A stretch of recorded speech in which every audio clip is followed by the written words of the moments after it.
Right Honourable Speaker, we had a new clause that was an amendment proposed by the committee, which unfortunately has not found expression in today's order paper. So I'll make reference to yesterday's. Yes, you may move that amendment. Yes. The amendment proposed is to add a new clause after 35 as follows: parliamentary oversight of national security.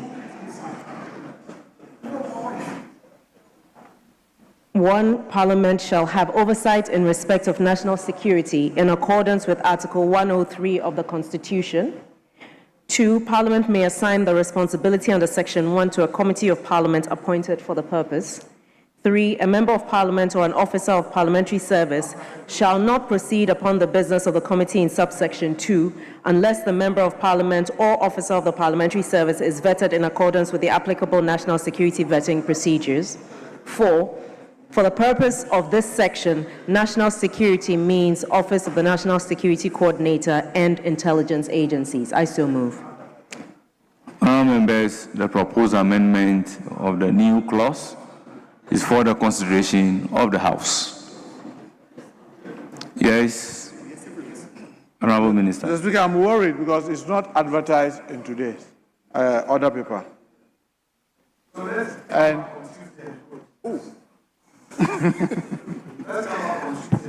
and Mr. Speaker, I want to state that is it in doubt about the oversight rule of the Intelligence Committee over this national security apparatus? There's no doubt about it because it's in your standing orders. To put it here, especially what I saw yesterday, I'm even concerned for you because when you say vetted by the national security apparatus, I can bet you if the national security has to vet members of parliament before they are put on committee, a lot of members will fail. But that is not the remit of the national security to do. For members of parliament, their verdict is done by their constituents. And when they get here and parliament decides to put them into committee, no any other person has authority to vet, to decide whether that person is fit to be in that committee or not. So for me, let's keep it as it is in your standing orders. Because with what is in your standing orders is more than adequate, because I can't recollect since I became an oversight minister that I've been called and I refused coming, or some information have been requested and it was denied.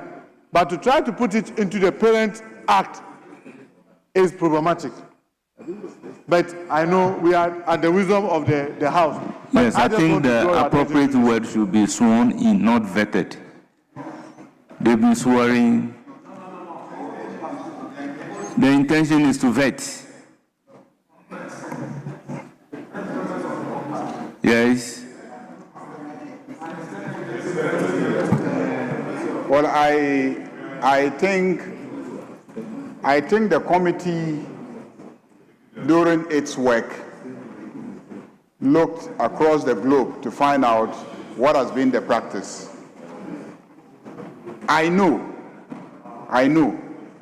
that in the case of South Africa, there's specific provision in their security and intelligence agencies legislation which recognizes the parliamentary committee. It specifically mentions the parliamentary committee. So I believe they tried to borrow from these examples that they saw in their research and consultations. The issue raised now is, in the context of Ghana, why do we want to legislate a committee? I think that's the issue. Because the legislation of committees belong to our standing orders. They belong to our standing orders. Do we want to legislate them in an act of parliament? And then if we decide to amend our standing orders, what happens? We have a difficulty. We cannot amend those provisions. We have to come by an act of parliament in order to amend those provisions. So I think the proposal is that we plead with the committee to drop this proposal so that we keep to what we've been doing in our standing orders, that the committee is established pursuant to the standing orders of Parliament, and the committee also, performs the functions on the authority of the standing orders of Parliament, and that we don't subject the committee to the whims and caprices of an agency under the executive arm of government, because the requirement that members be vetted because of the information that will be getting to them, I think that is the basis for requiring that they be vetted, because you are going to be compelling the ministers of national security or the ministers responsible for national security to be disclosing, and you are going to be asking the national security coordinator to provide briefings. When they do provide the briefings, there's an issue about the safety of the information that is being handed.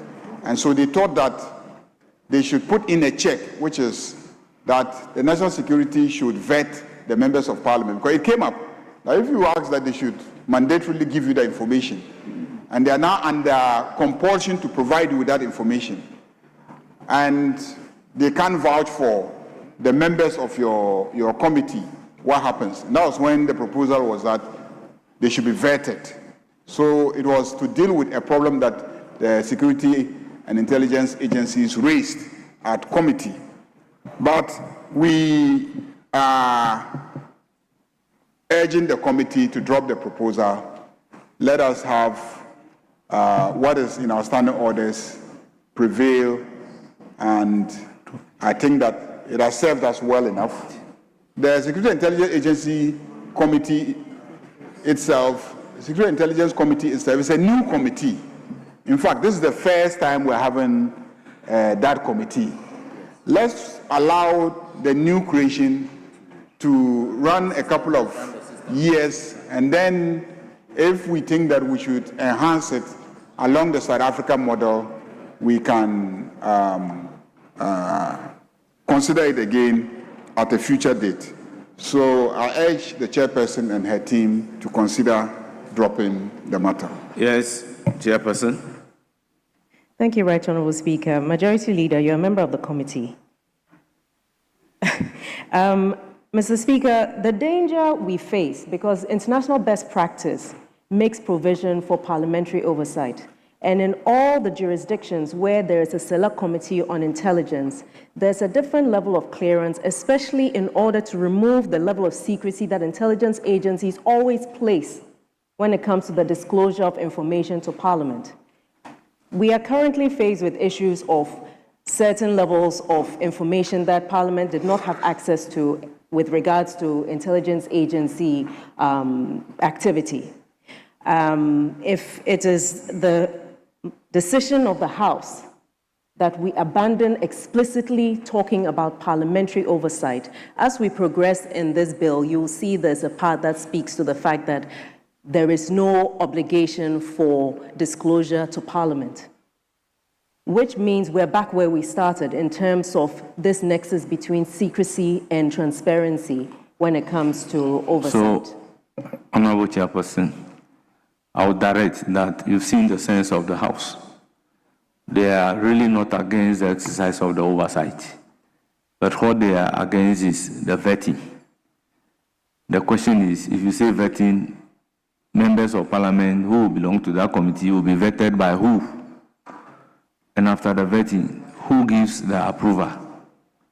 So, if it is the National Security Coordinator, can the National Security Coordinator have the power to vet a member of Parliament and disapprove that that member of Parliament is not qualified to belong to a parliamentary committee? That is where the difficulty lies. So you can look at your amendment and do away with that aspect and let it be captured by the order paper, and then we'll take a look at it regarding the exercise of the oversight. So, honourable members, Yes, Deputy Minority Whip. Thank you, Mr. Speaker. Mr. Speaker, that Wait, we are seeking for clearance, yes. Speaker, you can tell the speed. Against the backdrop that we just allowed motion 19 to proceed, we are minded that everything is carried in a smoother manner, but the speed, we should speed cautiously, that's all. Yes, are Minister not for opposed. Interior. Minister for Interior. Thank you, Mr. Speaker. Mr. Speaker, that I rise to move that the motion displayed, advertised on order paper of today, item 20, that the Security and Intelligence Agency Bill 2025 be now read the third time. Thank you, Mr. Speaker. Yes, motion ably moved. Any seconder? I rise to second the motion. Motion moved and seconded. It is for the consideration of the House. Honourable members, I'll put a question. All those in favor of the motion say aye. Aye. Those against say no. The ayes have it. The motion is adopted. An act to provide for matters relating to the National Security Council, to establish the regional security councils, the district security councils, to specify some of the state agencies responsible for coordinating and implementing government policies on the security of the state and attendant issues on or relating to the internal and external security of Ghana, and to provide for related matters. Honourable members, the Security and Intelligence Agencies Bill 2025 is duly read for the third time and passed.